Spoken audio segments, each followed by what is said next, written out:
The video assistant referee VAR and his 3 assistant video assistant referees AVAR1, AVAR2 and AVAR3 FIFA. The first video referral in World Cup history happened during the Group B opener between Spain and Portugal, in Sochi.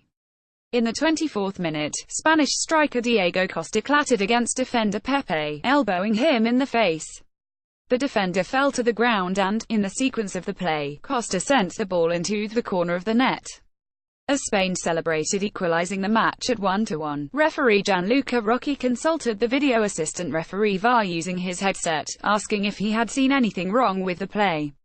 The VAR, who at the time was sitting in a video operations room in Moscow, 1,620 kilometers away from the action, replied that all was okay. The goal was allowed to stand. It was a clear foul, Fernando Santos, Portugal's boss, said after the match. Even Spain's Diego Costa agreed, "I saw it afterwards. You could give a foul. It's the referee's interpretation." When asked about VAR, he added, "I don't like it. I scored a goal but I didn't know whether to celebrate or not. If there is a questionable part of the play, you don't celebrate. It can make you look stupid." VAR was conceived as part of an ambitious project conducted by the Royal Netherlands Football Association KNVB called Refereeing 2.0. Its aim to reinvent refereeing. With all the 4G and Wi-Fi in stadia today, the referee is the only person who can't see exactly what is happening and he's actually the only one who should, says Lucas Brudd, IFAB secretary at the International Football Association IFAB. "We knew we had to protect referees from making mistakes that everyone can see immediately." One of the project's first successes was the introduction of goal line technology by FIFA in 2012, after a 2-year trial conducted by KNVB. Thanks to that, at World Cup matches, referees are now instantly alerted when the ball completely crosses the line, via a technology developed by British tech company Hawkeye. The same company widely adopted in professional tennis. Soccer has always been very conservative when it came to the introduction of technology, Brudd says. "We knew that we are opening a very wide door and that if we started down this path, there would be no way back." In 2014, KNVB began informally petitioning IFAB, the organization responsible for developing the laws of the game, to introduce video assistance in football matches. However, it was only after the departure of FIFA's disgraced boss Sepp Blatter, a man notoriously adverse to football's technological enhancement, that the project received proper consideration. In October 2015, FIFA's new boss, the Swiss-Italian Gianni Infantino, held a preparatory meeting at FIFA's HQ in Zurich to consider the Dutch proposal for VAR. The idea was well received. Most of the members of the football body were of the opinion that there had already been enough high-profile controversies in football, from Thierry Henry's handball that qualified France to the 2010 World Cup at the expense of Ireland to Frank Lampard's disallowed goal against Germany in the World Cup of 2014 that justified seeking a solution that would prevent similar errors in the future. Those were serious incidences that could have been easily corrected with assistant referees, Brudd says. "If we had mentioned the idea of introducing video referees in 2010, people would say we were crazy, but now they saw it as an opportunity to help referees and to achieve fairer outcomes in a match." How to watch the 2018 FIFA World Cup in 4K, Ultra HD and in VR. Denmark and Australia face a penalty review. VAR was involved in only 5 reviews in the first 17 matches of the competition. Sergei Savostoyanov, TASS, PA Images. At that stage, the technology was still untested in top-flight matches. The Dutch had only conducted offline testing and mock trials at the Eredivisie, Netherlands' top-flight championship, during the 2012-13. In March 2016, at IFAB's annual general meeting, a decision was made to start a 2-year experiment to scientifically validate VAR. Its first test came at 2 international friendly matches that month between Italy and Spain and Italy and Germany. "It was very successful because nothing happened," Brudd laughs. "It confirmed what we were hoping for, that this is not going to be used in every single match. Initially, the intention was to use VAR to address most incidents in the game, but they quickly realized that was an unrealistic prospect. Instead they opted to reduce its remit, so as to achieve what they call minimum interference and maximum benefit in the game. The use of VAR is restricted to what is defined as clear and obvious errors in match-changing situations, possible infringement just before a goal, penalties, red cards, and instances when the referee mistakenly cautions the wrong player.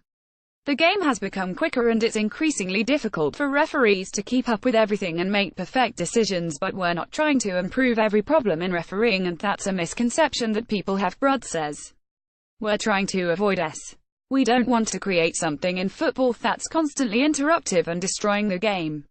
Last VAR was trialed by various national football associations, like the German Bundesliga, the Italian Serie A, and the Portuguese Primeira Liga. In England, it was tested at the League Cup and the FA Cup. These trials, as expected, often made headlines, for all the wrong reasons. For instance, in Australia, at the A-League Grand Final between Melbourne Victor and the Newcastle Jets, the referee tried to consult the system after a winning goal was scored from an offside position, to no avail as the cameras had froze moments just before the incident. In Portugal, a review following a goal also proved impossible as the offside camera is blocked by a flag. In the final of the German Cup, a penalty in the 93rd minute was not awarded. There was apparent contact where the defender hit the left leg of the player and he went down immediately in the penalty box. The referee was given advice by the VAR to look at the situation again, which he did, and still didn't award a penalty. Today it's still not clear what happened, Brud says. In many those cases the referee's decision was actually right, but people have a different understanding of the laws of the game. They have a different opinion. The referee is normally basing his decisions on pure neutral facts, but for some people they are emotionally involved and it is really difficult to understand. Brud might have a point. In an analysis carried out by sports scientists at Leuven, encompassing more than 800 matches in more 20 countries, it was found that the total accuracy in refereeing decisions had risen from 93% to nearly 99% in the four categories that VAR intervenes in. Nearly 57% of VAR checks were for penalties and goals. VAR was used less than 5 times per match, and the average time lost due to the usage of VAR was less than 90 seconds in a game. Referee Joel Aguilar reviews the VAR footage before awarding Sweden a penalty during the 2018 FIFA World Cup. Getty Images. Adam Pretty, FIFA contributor. The World Cup in Russia is the first competition using VAR in. The system works as follows: 5 officials, the referee, the 2 on-pitch assistants, the 4th official and the video assistant referee VAR, are in constant communication via headset. After an incident, either VAR makes a recommendation or the referee requests their opinion. VAR can also flag events that the referee has missed, in which case, the referee can simply accept VAR's verdict. A check-in monitor located on the side of the pitch. The VAR itself is located on a video operating room at the headquarters in Moscow. The VAR will consist of 1 VAR and 3 assistants, all FIFA match officials. These referees, wearing kit, are located in a video operations room furnished with 10 screens displaying the multiple camera angles from broadcast cameras and the 2 offside cameras in the stadium. These touch screens allow referees to zoom in and out and instantly select different angles. Furthermore, to counteract criticism that the decision-making process was often unclear to players and fans, replays and graphics explaining the decision are shown on giant screens inside the stadia. So far at the World Cup, 4 penalties have been given by VAR, and there were only 5 reviews in the first 17 matches of the competition. Concerns that VAR would lead for long interruptions have also been proven wrong. Of course, critics continue to point incidents where VAR has failed to rectify a decision from the referee, such as clash between Costa and Pepe before the Spain goal. For instance, at the England-Tunisia game, VAR was reviewed twice when England striker Harry Kane is seen being wrestled by Tunisian defenders, but no penalty was given. "That is what VAR is there for," Kane said to the press. "At a few corners I couldn't move." It seems to be a naive criticism, however. Without VAR those decisions would have remained the same, regardless. Surely the point of VAR is in rectifying not all, but some incorrect decisions. That's what happened in the game between Peru and Denmark, after striker Christian Quaver went down in the area. The referee waved on but 23 seconds later, stopped play to consult and correctly awarded the penalty. The problem is that people are always looking and picking out the controversial things, Brud says. No one cares if someone had a happy day. This is why this will always be a problem of VARs. People just ignore how well it can work. Normally it works well, but as soon as it doesn't, the discussions start again. Whatever happens, football will never be the same again.